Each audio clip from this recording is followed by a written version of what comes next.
été annoncé aujourd'hui? Mais il faut terminer d'abord toutes les matières. Aujourd'hui, on a terminé les travaux en commission, adopté le dernier rapport de la dernière commission qui est passée en plénière. Et le lundi, on aura donc le direct qu'on avait annoncé sur le calendrier. Et comme vous le savez, il y avait 3 verrous. Il y avait la question du fichier électoral, la question des séquences et la question du calendrier, qui demande une démonstration technique.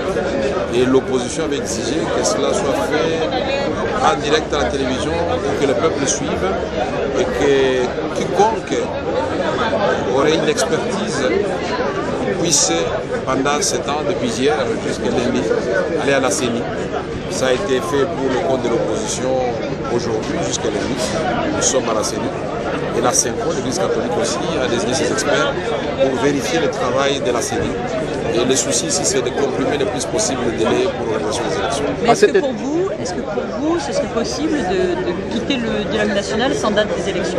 C'est impossible, ça c'est un point de blocage. On ne peut pas quitter sans date des élections. Mais une date fixe? Une date fixe, non seulement pour la convocation du scrutin, la date du jour de l'élection, et puis la date de l'alternance au pouvoir, de passation de pouvoir.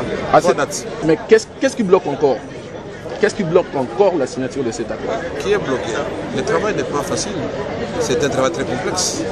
Et nous voulons y mettre tous les sérieux voulus. Donc c'est l'avenir du Congo qui est en train de se jouer dans cette salle. Nous ne nous appartenons pas et nous ne pouvons pas prendre tout un peuple en otage. Nous n'avons pas le droit de faire les choses que le peuple n'a pas acceptées. Nous connaissons les attentes du peuple congolais. Les élections auraient dû se tenir dans le délai constitutionnel, ça n'a pas été fait.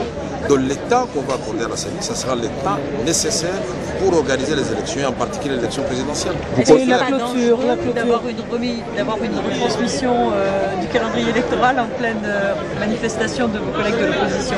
Est-ce que vous ne pensez pas que ça risque de mettre de l'huile sur le feu, une retransmission ce jour-là particulièrement? Nous avons mis ça l'après-midi pour que l'appel qui avait été lancé aux uns aux autres, ceux qui veulent jouir de leur droit de manifester, ils ont mis ça l'après-midi, vous avez vu. On a tenu compte de cet élément.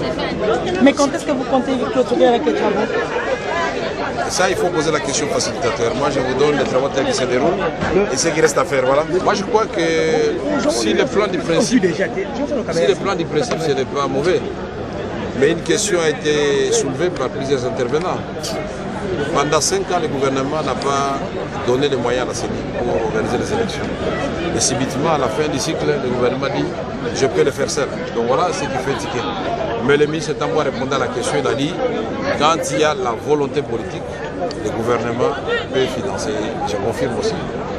On ajoute, c'est une condition, la volonté politique. Je dis, est-ce que l'opposition va accepter que la CENI publie le calendrier électoral après la révision du fichier électoral? Est-ce que c'est l'opposition qui donne à la CENI l'autorisation de publier ou pas? La CENI peut publier le calendrier à tout moment. Mais nous sommes ici, c'était pour trouver une solution à un problème précis. La non-tenue dans les délais de l'élection présidentielle. Et voir ensemble, est-ce qu'il y a encore moyen d'avoir un atterrissage en douceur? Est-ce que dans un délai raisonnable, dans les temps nécessaires pour ces élections-là, nous pouvons donner un temps à la CENI pour le faire? C'est ça la question et c'est ça la gymnastique à laquelle nous sommes en train de nous livrer. Est-ce que la majorité est d'accord avec cette logique? Mais puisque nous disons que nous devons arriver au consensus, ça signifie quoi? La récomposition de la CENI, ça vous tente, l'opposition? Ce n'est pas question de tenter. Il faut récrédibiliser la CENI, il faut fiabiliser la CENI. Et la CENI a toujours été l'affaire des composantes, opposition, société civile, vous êtes représenté là-bas? C'est ce que j'ai dit. Donc quand vous dites ça nous tente, alors moi ça m'étonne. Donc ça a toujours été la représentation par composante. Donc les composantes peuvent décider à tout moment. Est-il possible de connaître la date de la tenue de la présidentielle avant la fin du dialogue?